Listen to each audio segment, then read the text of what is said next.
Hi guys, അസ്സലാമലൈക്കും. Welcome back to my channel. അപ്പോൾ നമ്മളിതേ ഡ്രൈവിംഗ് സ്കൂളിൽ എത്തിയിട്ടുണ്ട്. ഇന്നും സെക്കൻഡ് ഡേ ആണ്. നമ്മൾ ഇന്നലെ കുറച്ച് ഓടിച്ച് ഒരു കോൺഫിഡൻസ് ഒക്കെ വന്നിട്ടുണ്ട്. അപ്പം ഇന്ന് അടുത്തതായിട്ട് ട്രെയിൻ ചെയ്യാൻ വേണ്ടിയിട്ട് വന്നിരിക്കുകയാണ് കേട്ടോ. കണ്ടിന്യൂസ് നമ്മൾ ക്ലാസ്സിന് വരണം എന്നാണ് ഇന്നലെ പറഞ്ഞത്. അപ്പം അതിൻ്റെ ബേസിൽ നമ്മൾ ഇന്ന് വീണ്ടും വന്നിട്ടുണ്ട്. അപ്പം ഇന്ന് കുറച്ചുകൂടെ ഓടിക്കുമ്പോൾ നമ്മൾ കുറച്ചുകൂടെ പ്രോ ആവാനാണ് ചാൻസ്. അപ്പം എങ്ങനെ ആവും നമുക്ക് നോക്കാം. എന്തായാലും നമ്മൾ വേണ്ട ഓടിക്കാൻ പോണ വണ്ടി ഇതാണ് കേട്ടോ, ഓൾട്ടോയിലാണ് പഠിക്കുന്നത്. കാരണം നമ്മുടെ വണ്ടി ഓൾട്ടോ ആയതുകൊണ്ട്. പിന്നെന്താ, അപ്പം നമുക്ക് ഇന്നത്തെ വീഡിയോ നോക്കിയിട്ട് വരാം കേട്ടോ. ഓക്കെ, ചിഞ്ചു കുഞ്ഞാൻ്റെ വെള്ളം കുടിക്കുന്നുണ്ട്. സ്കൂട്ടിയിൽ ഇച്ചിരി നേരം വന്നതിൻ്റെ ക്ഷീണമാണ് താവ് വെച്ച്. ചിഞ്ചു ഇന്ന് നൈറ്റ് ഡ്യൂട്ടി കഴിഞ്ഞിട്ട് വന്ന് ഉറങ്ങി, ഉറക്കത്തിൽ നിന്ന് വിളിച്ചെണിപ്പിച്ചുകൊണ്ട് വരികയാണ്. എപ്പോഴാണ് നീ ഉറങ്ങി? 10 മണിക്ക് ഞാൻ അവിടെ നിൽക്കുമായിരുന്നല്ലോ. 10:30 മുതൽ 12 മണി വരെ ഉറങ്ങി. വെറും 2 മണിക്കൂറാണ് ഉറങ്ങിയിട്ടുള്ളത്. അല്ല, അപ്പം ഇനി പോയിട്ട് ഇറങ്ങുമോ? നാളെ ഡ്യൂട്ടി ഇല്ല. നാളെ ഡ്യൂട്ടി 8 മണി തൊട്ട്. അപ്പം ഇന്ന് ഉറങ്ങാം. ഇന്ന് ചിന്തിക്കുന്ന ഉറങ്ങിയിട്ടല്ലേ. നമുക്ക് കാണാം. ബൈ. അങ്ങനെ ഫസ്റ്റ് ഞാൻ ഓടിക്കാനായിട്ട് കയറി കേട്ടോ. അപ്പം ഇന്നലെ പറഞ്ഞു തന്നിട്ടുള്ള കാര്യങ്ങളും ഒക്കെ കുറേ അറിയാവുന്നത് കൊണ്ട് വലിയ പ്രശ്നമില്ലായിരുന്നു. എന്നാലും ആദ്യത്തെ കുറേ കാര്യങ്ങൾ വീണ്ടും പറഞ്ഞിരുന്നുണ്ടായിരുന്നു. നമുക്കിങ്ങനെ റിവൈസ് ചെയ്ത് കേൾക്കുമ്പോഴത്തേക്കും നമുക്ക് നന്നായിട്ട് മനസ്സിലാവുകയും ചെയ്യും. നമ്മളെ കൊണ്ട് കൂടുതൽ ഓടിപ്പിക്കുമ്പോഴത്തേക്കും നമുക്ക് കുറച്ചുകൂടെ മനസ്സിലാവും കേട്ടോ. നന്നായിട്ട് മനസ്സിലാവുന്ന രീതിയിലാണ് ആദ്യത്തെ പറഞ്ഞു തന്നിട്ടുള്ളതും നമ്മളെ കൊണ്ട് ചെയ്യിച്ചിട്ടുള്ളതും. പിന്നെ കൂടി ഇങ്ങനെ പേടിയുണ്ട് നമ്മുടെ സ്റ്റിയറിങ്ങിൽ പിടിക്കുന്നുണ്ടായിരുന്നു. പക്ഷേ അൽഹംദുലില്ലാ അത്യാവശ്യം സ്റ്റിയറിംഗ് ബാലൻസ് ഒക്കെ ആയി വരുന്നുണ്ട്, കുഴപ്പമൊന്നുമില്ല. പിന്നെ ഇത് നല്ല കൂളായതുകൊണ്ട് നമുക്ക് എന്ത് ഡൗട്ട്സും ചോദിക്കാനുള്ള ഒരു ഫ്രീഡം ഉണ്ടായിരുന്നു. അപ്പം നമ്മൾ നന്നായിട്ട് ഡൗട്ട്സൊക്കെ ചോദിച്ച് എല്ലാം നമുക്ക് അറിയേണ്ടതെല്ലാം ചോദിച്ച് മനസ്സിലാക്കി നമുക്ക് ഹാഫ് ക്ലച്ചൊക്കെ എടുക്കണമെങ്കിൽ അതെല്ലാം ചെയ്യിപ്പിക്കുന്നുണ്ട് കേട്ടോ. ഭയങ്കരമായിട്ട് സപ്പോർട്ടീവായിട്ടുള്ള ഒരു മെൻറ്ററിനെ തന്നെയാണ് നമുക്ക് കിട്ടിയിട്ടുള്ളത്. പിന്നെ നമ്മൾ അങ്ങോട്ട് പോയപ്പോഴത്തേക്കും ഫിഷ് മാർക്കറ്റ് കണ്ടു. അപ്പോൾ അവിടെ ഇത്താടെ സ്റ്റുഡൻസ് ആണ് അവിടെ ക്യൂ നിന്നാണ് കേട്ടോ ആളുകൾ സാധനം മേടിക്കുന്നത്. പക്ഷേ ഇത്തായ്ക്ക് അവിടെ ക്യൂ നിൽക്കേണ്ട ആവശ്യമില്ല. ബിക്കോസ് സ്റ്റുഡൻസ് ആയതുകൊണ്ട് ചെല്ലുമ്പോഴേ സാധനം കയ്യിൽ തരും. അതുകൊണ്ട് ഞങ്ങൾക്കും ആ പറ്റിൽ സാധനം കിട്ടി കേട്ടോ, ഫിഷ് കിട്ടി. അങ്ങനെ ഞങ്ങൾ കുറച്ച് ദൂരം പോയിട്ട് പിന്നെ തിരിച്ചു വന്നപ്പോഴത്തേക്കും ചിഞ്ചു ആണ് കേട്ടോ ഓടിച്ചത്. ചിഞ്ചു ഡ്രൈവ് ചെയ്യാൻ തുടങ്ങിയപ്പോഴത്തേക്ക് ഞാൻ ഇത്തായോട് സംസാരിക്കാൻ തുടങ്ങി. ഇത്താടെ എക്സ്പീരിയൻസസ് ഒക്കെ ചോദിച്ചു. അപ്പം എല്ലാം പറയുന്നുണ്ട് കേട്ടോ. നിങ്ങൾ കേട്ട് നോക്കുക. എന്തായാലും ആർക്കെങ്കിലും ഇതൊരു ഇൻസ്പിറേഷൻ ആകുമെന്ന് എനിക്ക് ഉറപ്പുണ്ട്. കാരണം എന്ന് വെച്ചാൽ അത്രയ്ക്കും സ്ട്രഗിൾ ചെയ്തിട്ടുള്ള ഒരു ലേഡിയാണ്. അപ്പം നമ്മൾ ഒരു കാര്യത്തിന് വേണ്ടി എത്രത്തോളം സ്ട്രഗിൾ ചെയ്യുന്നോ അത്രത്തോളം നമ്മൾ സക്സസ്ഫുൾ ആകും എന്നുള്ളതിൻ്റെ ഒരു പ്രൂഫും കൂടിയാണ് കേട്ടോ ഇത്. അപ്പം നിങ്ങൾ എന്തായാലും വീഡിയോ ഒന്ന് ഫുള്ള് കണ്ടു നോക്കുക കേട്ടോ. എക്സ്പീരിയൻസ് ഒക്കെ പറഞ്ഞു എങ്ങനെയായിരുന്നു ലൈഫ് ഒരുപാട് കഷ്ടപ്പെട്ടു.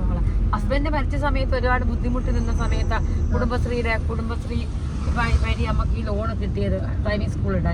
അപ്പൊ കേരളത്തിൽ ആരും ഇതുവരെ ഇങ്ങനെ ഒരു ലേഡി ആയിട്ടിട്ടത് ആദ്യമായിട്ട് ഞാനാണ്. കൊല്ലം ജില്ലയില് ലേഡിയായിട്ട്. എന്റെ കൂടെ ഹസ്ബൻഡ് ഇല്ല, എന്റെ കൂടെ മക്കളില്ല. മക്കളെല്ലാം കുഞ്ഞു കുട്ടികളാ. മോള് ഡോക്ടറിനെ പഠിക്കാൻ തുടങ്ങിയതേ ഉള്ളൂ. മോൾ പഠിച്ചത് മണിപ്പാലില്, കർണാടക. അത് കഴിഞ്ഞിട്ട് അപ്പൊ ആരുമില്ല. ആ സ്റ്റേജില് ഞാന് തുടങ്ങിയതാ ഈ ഡ്രൈവിംഗ് സ്കൂൾ തുടങ്ങി. ആദ്യം എനിക്ക് അത്ര സാമ്പത്തികം ഇല്ലാത്തതുകൊണ്ട് ഒരു MAT ഒരു കാറും പിന്നെ ആയിട്ടാണ് ഞാൻ തുടങ്ങിയത്. അതും എനിക്ക് 2 ലക്ഷം രൂപ കുടുംബശ്രീന്ന് ലോൺ കിട്ടി, സബ്സിഡി അതിനകത്ത് കിട്ടി. അങ്ങനെ നമ്മുടെ വീടിന്റെ മുകളിൽ തന്നെ നമ്മള് എല്ലാം സെറ്റപ്പ് ആക്കി സ്കൂളിലിട്ട് സാറന്മാർ ഇൻസ്പെക്ഷന് വന്നു. ഇതൊക്കെ റെഡിയാക്കി സ്കൂൾ തുടങ്ങിയതിൽ എനിക്ക് ഭയങ്കര വലിയ വിജയമായിപ്പോയി. പിറ്റേ വർഷം ആയപ്പോഴത്തേക്ക് കുടുംബശ്രീയുടെ ജില്ലാ മിഷൻ കുടുംബശ്രീയുടെ ഇതില് എനിക്ക് 60 കുട്ടികളെ വെച്ച് ഓട്ടോ ഷീറ്റായി. ഫസ്റ്റ് ഡ്രൈവിംഗ് പഠിക്കുന്നത് എപ്പോഴായിരുന്നു? അത് ഞാൻ പഠിക്കുന്നത് 2004 മുന്നേ ഡ്രൈവിംഗ് സ്കൂൾ തുടങ്ങാൻ വേണ്ടിയിട്ടാണോ പഠിച്ചത്? അതോ മുന്നേ പഠിച്ചത്? ഡ്രൈവിംഗ് സ്കൂൾ തുടങ്ങാൻ വേണ്ടിയേ അല്ല, അതേ പഠിച്ചതാ. ജീവിതം നമ്മളെ അതിലെത്തിച്ചതാ. ജീവിതം നമ്മളെ ഒരു സൈക്കിൾ പോലും ഓടിക്കാൻ എനിക്ക് അറിയില്ലായിരുന്നു. ഞാൻ ആദ്യമായിട്ട് ഓടിക്കുന്നത് സ്കൂട്ടി പഠിക്കാനാ പോയത്.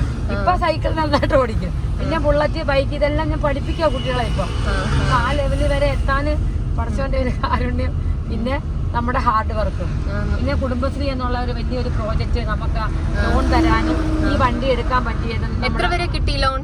പിന്നെ 4-5 അന്ന് എനിക്ക് 2 ലക്ഷം രൂപ ലോൺ തന്നു കുടുംബശ്രീ. നമുക്ക് ഇങ്ങനെ സ്റ്റാർട്ടപ്പ് തുടങ്ങാൻ വേണ്ടിട്ട് തരുമല്ലേ? അത് നമ്മൾ അടച്ച് എത്ര വർഷം കൊണ്ട് അടയ്ക്കണ്ടേ? അത് അടച്ചോണ്ടേ ഇരുന്നു. ഇടയ്ക്ക് ഗ്യാപ്പ് വന്നെങ്കിലും ഒന്നും അവര് പറഞ്ഞില്ല. അങ്ങനെ അടച്ചോണ്ടേ ഇരുന്നു. അടച്ചു കഴിഞ്ഞ് പിന്നെ നമ്മള് വേറെ വണ്ടികളെല്ലാം എടുത്ത്, ബൈക്ക് എടുത്ത്, ലൂണ എടുത്ത്, പിന്നെ വേറെ കാർ എടുത്ത്, അങ്ങനെ ഓരോ തവണ സ്റ്റെപ്പ്. മക്കളുടെ പഠിത്തം, 2 മക്കളെ പഠിപ്പിച്ചു. തുടങ്ങുമ്പോ എത്ര വണ്ടി ഉണ്ടായിരുന്നു? ഒരു വണ്ടി, ഒരേ ഒരു വണ്ടി. ആ ഒരു വണ്ടിയാണ് അവിടെ കിടക്കുന്ന നീല വണ്ടി. നീല വണ്ടി. ആ വണ്ടി കൊണ്ട് തുടങ്ങിയതാണ് ഞാൻ തുടങ്ങിയത്. കൊല്ലം ജില്ലയിലെ കൊല്ലം ജില്ലയിലെ ഹരിതകർമ്മ സേന അംഗങ്ങളെ 2016 60 പേരെ തന്നായിരുന്നു. അതുപോലെ ഷീ ഓട്ടോ ഷീ ടാക്സി കുട്ടികൾ ഓടിക്കുന്നുണ്ട്. ഷീ ഓട്ടോ നമ്മുടെ പുല്ലൂർ ഒരുപാട് കുട്ടികൾ ഓട്ടോ ഓടിച്ച് ജീവിതമാർഗം കണ്ടെത്തിയിരിക്കുന്നത്. അത് കുടുംബശ്രീ വഴി അവർക്ക് ലോൺ കൊടുത്ത് ഓട്ടോറിക്ഷ എടുക്കാനും, അതുപോലെ കുടുംബശ്രീ വഴിയാണ് അവരെ പഠിപ്പിച്ചത്. അവരുടെ ഫീസ് നമുക്ക് തരുന്നത് കുടുംബശ്രീയാണ്, ജില്ലാ മിഷന്റെ. അങ്ങനെ ഒരു 3-4 പ്രോജക്റ്റുകളും എനിക്ക് തന്നായിരുന്നു. അതെല്ലാം സക്സസ് ആയിരുന്നു. ഓരോ തവണയും 60 കുട്ടികളെ ജയിച്ച് അവർക്ക് ലൈസൻസ് കൊടുത്തിട്ടാണ് ഇവര് പേയ്മെന്റ് പോലും നമുക്ക് തരുന്നത്. അങ്ങനെ ഈ ലാസ്റ്റ് പ്രോജക്റ്റ് ഇപ്പം നമ്മള് കൊല്ലം കോർപ്പറേഷന്റെ 25 കുട്ടികളെ പഠിപ്പിച്ച് ഇപ്പൊ അതിലൊക്കെ കുറെ കുട്ടികളെ ഏഴ്സ് ഓടിക്കുന്നുണ്ട്, പെട്ടിയോട്ടം ഓടിക്കുന്നുണ്ട്, വേസ്റ്റ് എടുക്കാൻ പോകാനൊക്കെ ഉണ്ട്, പ്ലാസ്റ്റിക് വേസ്റ്റ് എടുക്കാനേ പോകുന്നുണ്ട്. അങ്ങനെ നമ്മുടെ ജീവിതത്തിൽ ഇങ്ങനെ ഒരുപാട് കഷ്ടപ്പാടിലൂടെ ഇങ്ങനെ നീണ്ടു പോകുമായിരുന്നു. പക്ഷെ അതിലെല്ലാം നല്ല സക്സസ് ആയിരുന്നു. നമ്മൾ വിചാരിച്ചാൽ പറ്റാത്ത കാര്യമൊന്നും ഇല്ല, നമുക്ക് മനസ്സിലായി. ഞാൻ പഠിപ്പിച്ച ഒരു കുട്ടിയെ ഡോക്ടറാക്കി, ഒരു മോനെ പഠിപ്പിച്ച് ഡിഗ്രിയൊക്കെ എടുപ്പിച്ച്, അതെല്ലാം. അപ്പൊ ഹസ്ബൻഡ് മരിച്ചു പോയില്ലേ, ആരുമില്ല. ആ ഒരു അവസ്ഥയിൽ നമ്മൾ തുടങ്ങിയതാണ് സ്പീഡ് കൂടെ എന്നും പറഞ്ഞ് ഇപ്പോഴും നമ്മൾ അത് തന്നെ ചെയ്തുകൊണ്ടേ ഇരിക്കുക. നമ്മുടെ ഓരോ ദിവസം നമുക്ക് സ്റ്റെപ്പായിട്ട് ആ വിജയം റെസ്റ്റ് എടുക്കാൻ ഒട്ടും തോന്നുന്നില്ല. ഒരു ദിവസം വീട്ടിൽ ഇരുന്നാൽ തന്നെ നമുക്കൊരു ഇറിറ്റേഷൻ. അതുമല്ല, നമ്മൾ ഒരുപാട് കുട്ടികള് നമ്മുടെ ഫീൽഡില് നമ്മൾ IAS വരെയുള്ള കുട്ടികളെ നമ്മുടെ പഠിക്കാൻ വരുവാ. എല്ലാ ടീച്ചേഴ്സ്, ഡോക്ടേഴ്സ്, എഞ്ചിനീയേഴ്സ്, ഇങ്ങനെ എത്രയോ പേര് നമ്മുടെ സ്റ്റുഡന്റ് ആയി വരുക. അത്രയും നമുക്ക് നല്ല സന്തോഷവും മനസ്സില്ല. ഈ കുട്ടികളെ കൂടുതലും പെൺകുട്ടികളെയാണ് എനിക്ക് കൂടുതൽ ഇഷ്ടം. അവര് വണ്ടി ഓടിക്കുക, അവര് ബൈക്ക് ഓടിക്കുക, അവര് ബുള്ളറ്റ് ഓടിക്കുക, അവര് സ്വന്തം കാലിൽ നിന്നിങ്ങനെ ഓരോ പ്രവൃത്തികൾ ചെയ്യുക. ഞാൻ ഷീ ഓട്ടോ പഠിപ്പിക്കുന്ന നമ്മുടെ കാരിയറിൽ ഒരു കുട്ടി ഓട്ടോ ഓടിച്ച് ജീവിക്കുന്നുണ്ട്. അപ്പൊ ആ കുട്ടിയുടെ മോനെ ഇപ്പൊ എന്റെ അടുത്ത് കൊണ്ടുവന്ന ലൈസൻസ് എടുപ്പിക്കാൻ. ഒരു മോന് ഗൾഫിൽ പോണമായിരുന്നു കേട്ടോ. അന്നേരം അപ്പോഴെല്ലാം എനിക്ക് സന്തോഷമാണ്. അവൾ ആ ഓട്ടോയിൽ ആ കുട്ടിയെ കൊണ്ട് അവിടെ കൊണ്ട് വിടുമ്പം നമ്മുടെ മനസ്സിൽ നമുക്ക് എന്തെന്നില്ലാത്ത സന്തോഷം. നമ്മൾ കാരണം ഒരു കുട്ടിക്ക് ഒരു ജീവിതമാർഗം, അത് തന്നെ ഒരു വലിയ സന്തോഷമല്ലേ മോള്. അങ്ങനെയൊക്കെയാണ് നമ്മുടെ ജീവിതം ആയിട്ടുള്ള ഒരു ഓൺട്രപ്രനർ. അതാണ് കുടുംബശ്രീക്കാർ ഇട്ടിട്ടുണ്ട് പോസ്റ്റൊക്കെ. എല്ലാം നമുക്ക് നല്ലതിന് അള്ളാഹു കൂടെ. അതാ ഒരു കുഴി തന്നാൽ ഒരു കുന്ന് തരും എന്നുള്ളതാണ്. ഹസ്ബൻഡ് മരിച്ചു പോയിട്ട് എന്തോ ചെയ്യണമെന്ന് നിർവാഹമില്ലാതെ അത് ഫാമിലി ഒക്കെ സപ്പോർട്ടായിരുന്നു. ഹസ്ബൻഡിന്റെ ഫാമിലി നല്ല സപ്പോർട്ടായിരുന്നു. പിന്നെ ഒന്നുമില്ലാതിരുന്ന സമയത്തായിരുന്നു നമ്മുടെ എന്ത് ചെയ്യണമെന്നൊരവസ്ഥ ഇല്ലാതിരുന്ന അവസ്ഥയിലായിരുന്നു. ഹസ്ബൻഡ് ഇല്ലാണ്ടാവുമ്പോ മക്കൾ എത്രയിലായിരുന്നു? മോള് 10ാം ക്ലാസ് കഴിഞ്ഞ് അന്ന് തുടങ്ങിയതാ. +2 ആയി മോള്. അന്നേ മോൾക്ക് ആഗ്രഹം ഉണ്ടായിരുന്നു ഡോക്ടർ അവൾക്ക് ആവണമെന്ന്. അന്ന് അവൾക്ക് ഭയങ്കര ഇഷ്ടമായിരുന്നു. പിന്നെ വാപ്പൊക്കെ പോയപ്പോഴത്തേക്ക് മോക്ക് വിഷമം ഉണ്ടായിരുന്നു, എങ്ങനെ പഠിക്കാൻ പറ്റുമെന്നൊക്കെ. ഞാൻ പറഞ്ഞു പഠിക്കാൻ പറ്റുമെന്ന് എനിക്ക് ടെൻഷൻ ഉണ്ടായിരുന്നു, പഠിപ്പിക്കാൻ പറ്റുമോ. പക്ഷെ നമുക്കതെല്ലാം സാധിക്കാൻ നമുക്ക് ഈ ഒരു സംരംഭം കുടുംബശ്രീയുടെ ഈ ഒരു ഡ്രൈവിംഗ് ഫീൽഡിൽ കയറിയ കിട്ടിയെങ്കിലും അവർക്ക് ഫീസ് ആയിട്ടില്ലേ? അതുകൊണ്ട് ഇഷ്ടംപോലെ പൈസ, എന്തോരം പൈസ ചെലവാക്കി അവളെ പഠിപ്പിച്ചത്. എന്തോരം വണ്ടിക്കൂലി തന്നെ കൊടുത്തത് എത്ര നമുക്ക് പോലും അറിയാം. ഇതെല്ലാം നമുക്ക് ഈ ഒറ്റ ഒരു വരുമാനത്തിൽ കഷ്ടപ്പെട്ട്. പക്ഷെ നേരം വെളുക്കുമ്പോൾ രാവിലെ 6:30 തുടങ്ങുന്ന ക്ലാസ് കൊടുക്കുക, രാത്രി 8 മണിയാകുമ്പോഴാണ് ഞാൻ വീട്ടിൽ കയറുന്നത്. അത് നമുക്ക് അതിലൊരു വിഷമോ സങ്കടമോ ഒന്നുമില്ല. കുറച്ചുവരെ എത്തിച്ചേ രാവിലെ ഞാൻ പറഞ്ഞില്ലേ, രാവിലെ കാപ്പി ചോറ് എല്ലാം കൊണ്ടല്ലേ ഞാൻ ഇറങ്ങുന്നത്. ഇടുങ്ങിയ പാലം വരുന്നുണ്ട്, പക്ഷെ ആ പാലത്തിൽ 2 വണ്ടി പോകാൻ പറ്റും. എങ്കിലും അത് ഇടുങ്ങിയ പാലം മോളത്. അതുപോലെ കസാടിന്റെ ചിഹ്നം കണ്ടോ? ആ ചിഹ്നങ്ങൾ കസാടിന്റെ ചിഹ്നമാണ്. അപ്പൊ മോളത് കംഫോർട്ടായിട്ട് സ്പീഡ് കുറച്ച് പോകും കേട്ടോ. പോകാം. ഇനി അങ്ങോട്ട് മുന്നോട്ടൊരു വരുന്നത് ഒരു വളവാണ്. അപ്പോഴും നമുക്ക് ആ വളവിൽ നമുക്ക് പുറത്ത് കയറി പോകാൻ പറ്റില്ല. ഒരു വണ്ടി കൊണ്ട് അവിടെ നിർത്തി ഒരു ഹോണടി ഞാൻ കേറി പോട്ടെ എന്നൊരു സിഗ്നൽ കൊടുക്കുവാണ്. ഇങ്ങനെ പഠിപ്പിച്ച് എന്റെ മോളാണ്. ഞാൻ ആദ്യം ഡ്രൈവിംഗ് പഠിപ്പിച്ച് തുടങ്ങിയപ്പോ എന്റെ മോള് 8-ലും 9-ലും കണ്ട. അപ്പൊ അമ്മ വണ്ടി എടുക്കുമ്പോ എന്ന് പറഞ്ഞാൽ എന്റെ ഇപ്പുറത്തെ സൈഡിൽ ഇരുത്തിക്കും. അപ്പൊ ഒന്നും അറിയത്തില്ല. അവള് പറയാം, അമ്മച്ചി ഇങ്ങനെ ഓടിക്കുമ്പോ ഇങ്ങനെ പോത്തില്ല. എന്റെ മോനും അതുപോലെ, അങ്ങനെ ഒരു സപ്പോർട്ടുള്ള ഒരു മക്കളുണ്ടെങ്കിൽ നമുക്ക് പിന്നെ ഒന്നും വേണ്ട. ഒരു മോള് ഭയങ്കര സപ്പോർട്ടാ. എന്റെ മക്കള് പറഞ്ഞു, ഉമ്മി നമുക്ക് നാളെ തന്നെ പോവാം, വണ്ടി എടുത്തോണ്ട്. സംഭവം ഞാൻ ആദ്യം സ്കൂട്ടി എടുത്തപ്പോഴേ അതുകൊണ്ട് സൂപ്പർ ഫാസ്റ്റ് വരുന്നത്. അവര് വലിയ ആൾക്കാരില്ലേ അമ്മ, നമ്മൾ അമ്മച്ചി മാറിച്ച് നിൽക്കും, അവരങ്ങ് പോയിട്ട് അങ്ങ് പോവാം.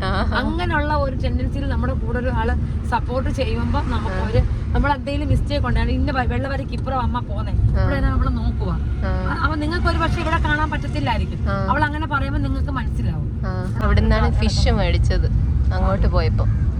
തീർന്നിട്ടില്ലെന്ന് തോന്നുന്നു. പൈസ എല്ലാരും അറിയണ്ട അങ്ങനെ. ഇപ്പൊ ബാക്കി പറഞ്ഞാൽ മതി. ഞാൻ അത് കഴിഞ്ഞിട്ട് ഇപ്പൊ സ്കൂളിന് ഐവി സ്കൂളിന്റെ ഇൻസ്ട്രക്ടറിന് നമുക്ക് ഇൻസ്ട്രക്ടർ തന്നെ എപ്പോഴും വേണം എന്ന് കരുതി ഞാൻ എഡ്ഗോൺ പോളി പോയി ഓട്ടോമൊബൈൽ പഠിച്ച് ഓട്ടോമൊബൈൽ എഞ്ചിനീയറിംഗ് പഠിച്ച് ഞാനിപ്പോ സ്കൂളിന്റെ എന്റെ ഡ്രൈവിംഗ് സ്കൂൾ അമൽ മോട്ടോർ ഡ്രൈവിംഗ് സ്കൂളിന്റെ ഇൻസ്ട്രക്ടറുമായി. അതുവരെ ആരായിരുന്നു? അതുവരെ വേറെ ആളെയായിരുന്നു ആക്കിയിരുന്നത്. അങ്ങനെ ഒരു ആവശ്യം വന്നത്. ഏജ് ലിമിറ്റ് ഇല്ലല്ലോ കോഴ്സിന് ചേരാൻ. അഡ്മിഷൻ കിട്ടി എങ്ങനെയായിരുന്നു ഇത്താക്ക്? അഡ്മിഷൻ അവിടെ ഡയറക്റ്റ് പോയി അഡ്മിഷൻ എടുത്ത് പിന്നെ ക്ലാസ്സിന് പോയി. പിന്നെ സമയക്കുറവുള്ളതുകൊണ്ട് നമ്മൾ സൺഡേയില് ക്ലാസ്സിന് രാവിലെ തൊട്ട് വൈകുന്നേരം വരെ സൺഡേ ബാച്ച് ക്ലാസ്സിലും കയറിയിരുന്ന് ഡയറക്റ്റ്ലി നമ്മൾ മലപ്പുറത്ത് പോയി ഫസ്റ്റ് ഇടും മലപ്പുറത്ത് പോയി അവിടെ പ്രാക്ടിക്കല് 10 ദിവസം നിന്ന് പഠിച്ചു എടുത്തിട്ടാണ് ഞാൻ വന്നത്. വന്ന് സർട്ടിഫിക്കറ്റ് പരീക്ഷ എഴുതി ഫസ്റ്റ് ക്ലാസ്സിൽ പാസ്സുമായി. എന്റെ കോളേജ് അതാ. ഞാൻ പഠിക്കാൻ പോയത് കണ്ടിട്ട് കുറെ പേര് ഇൻസ്പയർ ആയിട്ട് പോയിട്ടുണ്ട്. മീൻസ് 30 വയസ്സൊക്കെ ആയവരൊക്കെ അയ്യോ ഇത്രയും വയസ്സായി എനിക്കിനി പറ്റത്തില്ല എന്നൊക്കെ പറഞ്ഞിട്ട് ഇരുന്നവരാ. അപ്പൊ എന്റെ വീഡിയോസ് കണ്ടിട്ട് പോയ പിള്ളേർ ഒരുപാട് പേരുണ്ട്. അപ്പം ഇപ്പൊ നോക്കിക്കോ, നിങ്ങൾ 45 എബവ് ആണെങ്കിലും പൊക്കോളാം, ഒരു പ്രശ്നവും ഇല്ല. ഇത്താടെ വീഡിയോ കണ്ടിട്ട് ഇനി ആരൊക്കെ പോകുന്നു നമുക്ക് നോക്കാം.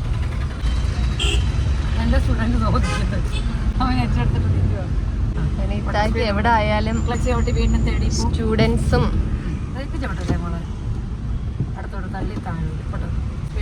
ഇവിടുന്ന് ഇങ്ങനെ വണ്ടി വരും, അങ്ങനെ വണ്ടി വരും, 3 ഇടത്തുകൂടെ കയറി പോകും. മീനെടുക്കാൻ മറക്കരുത്. എന്റെ മീനോട് എടുത്ത് ഫ്രിഡ്ജ് വെക്കേണ്ട ആരും ഓർത്തോടാ. ചിലപ്പം 2 കിലോ 3 കിലോ അയിലയൊക്കെ 100 രൂപയ്ക്ക് 150 രൂപയ്ക്കൊക്കെ കിട്ടും ഇവിടെ. അയില എനിക്ക് അത്ര ഇഷ്ടമല്ല, എനിക്ക് പറ്റത്തില്ല, അലർജി ആയതുകൊണ്ട്. ചൂടാ, ഭയങ്കര ചൂടാ. ചുമന്ന മീന്, അയില, കൊരിയാള, നെത്തോലിയൊക്കെ അങ്ങനെ ഒരു വിലക്കൊക്കെ കിട്ടും. എനിക്ക് ഇഷ്ടം നെത്തോലി, ചൂര, അങ്ങനെയുള്ള മീനുകളെ. കുഞ്ഞു മീനും ഇഷ്ടം, വലിയ മീനും ഇഷ്ടം. ഇടയിലുള്ള മീനുകളൊന്നും എനിക്ക് അത്ര ഇങ്ങോട്ട് ഇഷ്ടം. ചൂര ഇഷ്ടം, ചൂര, വങ്കട ഇതൊക്കെ ഇഷ്ടം. ഏറ്റവും ഫേവറേറ്റ് ഏതാന്ന് ചോദിച്ചാൽ ചൂര.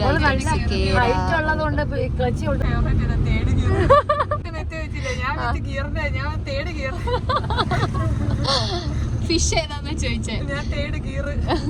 ഇപ്പൊ നമ്മളെല്ലാം ഗിയർ ബേസിലാണ് സംസാരം ഗൈസ്. ആക്സിലേറ്റർ കൊടുക്കരുത്. തന്നെ പോന്ന കണ്ട വണ്ടി. നമുക്ക് ഈ സന്ദർഭങ്ങളിലൊക്കെ നമുക്ക് ആക്സിലേറ്റർ വേണ്ട. അപ്പൊ മനസ്സിലായോ? ക്ലച്ചും ബ്രേക്ക് താങ്ങി വാ. നമ്മൾ ഇവിടുന്ന് പലപ്പോഴും ഞാൻ പിടിക്കേണ്ടി വന്നില്ല. അപ്പോൾ നമ്മൾ ഇന്നത്തെ ക്ലാസ് കഴിഞ്ഞിട്ടുണ്ട്. നമ്മളിതേ ഡ്രൈവിംഗ് സ്കൂളിൻ്റെ വീട്ടിൽ നിൽക്കുകയാണ്. ക്ലാസ് ഒക്കെ കഴിഞ്ഞ് നമ്മളിന്ന് ഭയങ്കര ഹാപ്പിയാണ്. കുറച്ചൊക്കെ ഓടിച്ചിട്ടുണ്ട്. അപ്പം എന്താണ്, നിങ്ങൾക്ക് വീഡിയോ ഇഷ്ടമെങ്കിൽ ലൈക്ക് ചെയ്യുക, ഷെയർ ചെയ്യുക, കമൻറ്റ് ചെയ്യുക, സബ്സ്ക്രൈബ് ചെയ്യുക.